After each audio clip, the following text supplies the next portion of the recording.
Cette foi de l'enlèvement est rare et peu nombreux sont ceux qui paieront le prix.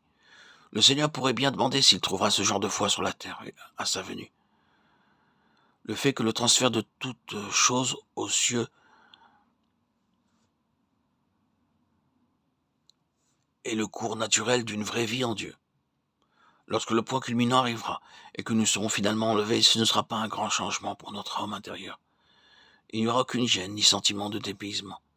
Ce ne sera que la dernière phase du parcours spirituel où la gloire s'ouvrira sur nous et, comme Enoch, nous ne serons plus parce que Dieu nous aura pris. Il reste à dire seulement que celui-ci est le sentier de la gloire et à la gloire. La gloire est toujours une gloire céleste. Finalement, elle sera manifestée dans une humanité parfaite. À présent, elle est secrètement dans l'esprit du croyant et sans qu'il puisse le définir aux autres. Chaque nouveau pas vers le haut dans la foi devient plus merveilleux pour lui.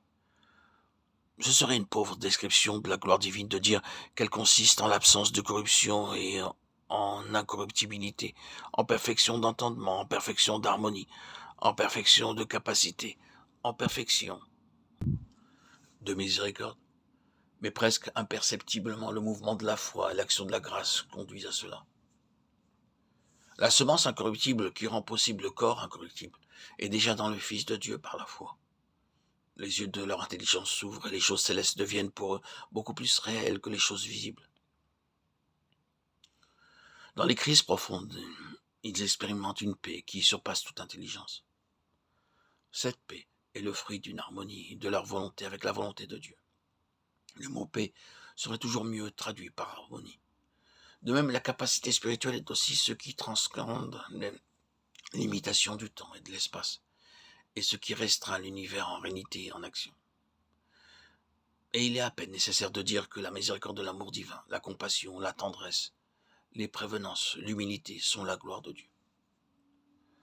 Cependant, ces choses n'atteignent pas tout ce que sa gloire signifie. La perfection du caractère, la capacité, le service apportent la satisfaction parfaite. Ceci n'est que la base de sa gloire. Cette gloire ne peut être connue que dans l'esprit et non décrite avec des mots. Souvenons-nous qu'il est écrit que nous avons été appelés à sa gloire éternelle, 2 Timothée 2,10, et que nos légères afflictions produisent un poids éternel de gloire, 2 Corinthiens 4,17. Ainsi, de même que nous avons été crucifiés ensemble avec lui, ensevelis avec lui, ressuscités avec lui, de même nous sommes montés et avons été glorifiés ensemble avec lui. Que nous ayons la grâce afin que chaque mouvement de Dieu par lequel il rendra manifeste et expérimentalement réel notre union dans l'ascension trouve un amen dans nos cœurs, quoi que cela puisse nous coûter en déracinement terrestre de nos vies. Dieu voudrait que nous voyions toujours les cieux ouverts et le Fils de l'homme dans la gloire qui nous représente et qui représente toute la pensée de Dieu concernant l'homme. Étant nous-mêmes, pendant que nous sommes sur la terre, tout dans le ministère ici-bas venant des cieux et destiné aux cieux. Donc, ayant ces vérités célestes devant nous, cherchons à découvrir la signification et la force des exhortations bien connues telles que ne vous amassez pas de trésors sur la terre, mais amassez-vous des trésors dans le ciel. Matthieu 6, 19, 20. Si donc vous êtes ressuscité avec Christ, cherchez les choses d'en haut où Christ est. Attachez-vous aux choses d'en haut et non à celles qui sont sur la terre. Colossiens 3, 1, 2.